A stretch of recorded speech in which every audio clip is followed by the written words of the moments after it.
Well, we got another piece of white oak from Metro Hardwoods down in Independence today. There's actually one stacked on top of this other one. And this one here was a 5/4 thickness. That's how they measure this dimensions. It means 1.25 inches. It actually is almost about 1.125 inches, which is just exactly right. What I'm doing is I'm making the floor timbers that attach to the steam bent oak frames or ribs. And I feel like I'm making a lot of videos as I'm doing this, but every once in a while when I get stuck and can't figure out what I'm supposed to be doing, either because I can't figure it out off the plan or either because I can't figure it out of Maynard Bray's book, I wished I had a video to look at, so hopefully this will help somebody. Anyway, you can see that some of these floor timbers are in. Here is on frame 10, this one here, and you can see that this is that thicker amount. This is 1.125 inches thick this way, where on number 9 here it's 7/8, which is actually probably closer to 3/4. So, and then the one next to it is thicker. Some of these have to be thicker because the keel bolts actually will be running through these floor timbers. Now, what happened to me is I got all the way up here to number 11, and now I'm into these ones that are split because this is where the centerboard trunk sets down in here. And so the other frame that's on the table over there that I'm working on, that's 12, I believe. We still got to work on 13, 14, 15, 16. This is 16 here. I'm trying to point and my finger's not getting there. Anyway, so there's still 1, 2, 3, 4 after the one I'm working on. And then they're not all the same thickness. Like this one here was the first one I did here on number 11, and this one is okay to be the 7/8 thickness. As you can see, the molds here, these are already cut out to accommodate where the centerboard trunk's going to slip down in there. Of course, it goes in upside down because we're building this upside down. So when I'm putting these pieces on here, then I'm cutting them out to the mold rather than making a whole piece and then trying to cut those out. That wasn't going to work. So anyway, I'm having to use the bandsaw here, and I'm still struggling to try to figure out how to do that right. But I got pretty flush cuts. And then these are only mounted with a couple of screws into this this bent oak frame here. As you can see, same thing here. I've taken a couple of screws and screwed down into the mold, but the mold is not a permanent part of the boat. So when I start planking, these have got to come out. Okay, now the other thing that I wanted to touch on with this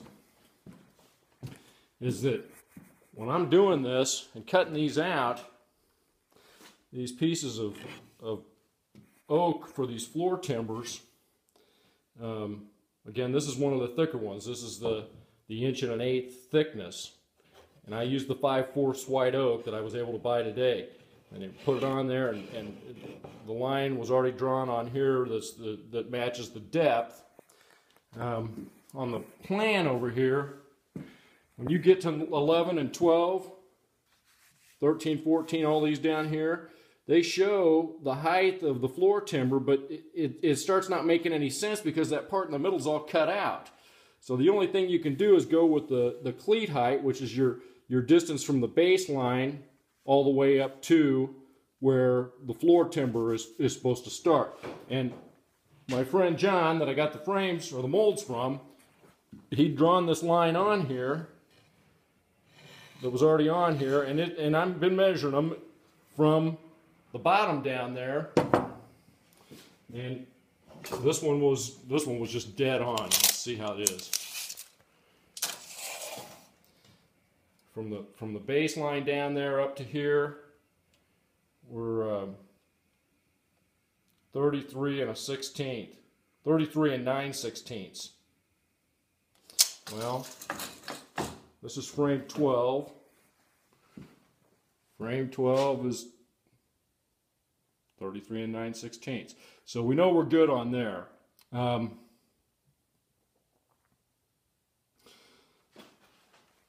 I am using a little clamp and clamping these down. Now the other thing is the plan calls for these to be put in with copper rivets. I've been using screws, but when you're going through this oak, you got oak here in the frame, and you got oak for the floor timber. You got to drill these out. I've snapped off I don't know how many screws, where you get it almost all the way down in there, and then all of a sudden the head's spinning, and then you're going to try to dig the thing out of there, and it's a real pain. So I've been very careful about making sure that I'm drilling it and getting all the sawdust and drill piece out of the hole before I go put those screws in. Now on these, I'm using number 8s. I've been using number 6 on the smaller ones, but I started using number 8s here. Number 8 2-inch, because the oak frame is 13/16 thick, and then this is an inch and an eighth, so we're darn near 2 inches total thickness here. But the screws are not, I'm not countersinking them, so they're not coming on through. Well, I can just almost feel that one on the bottom. So anyway, making some progress.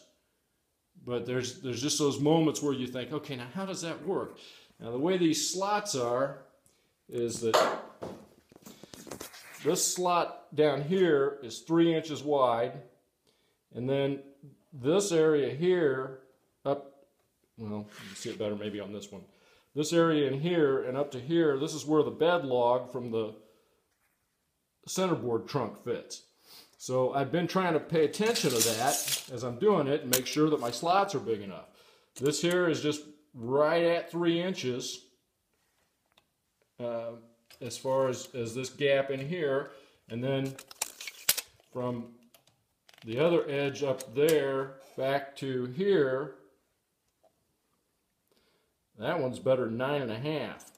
And this is where the centerboard trunk bed logs fit in. The bed logs are, I've got them clamped onto the centerboard trunk over here. Unfortunately, I don't think we've had a whole lot of warping going on, because that was oak that I had sawed out of the tree, so it was wet. So we measure that. We can see we're about 9 1/4 or so wide. So that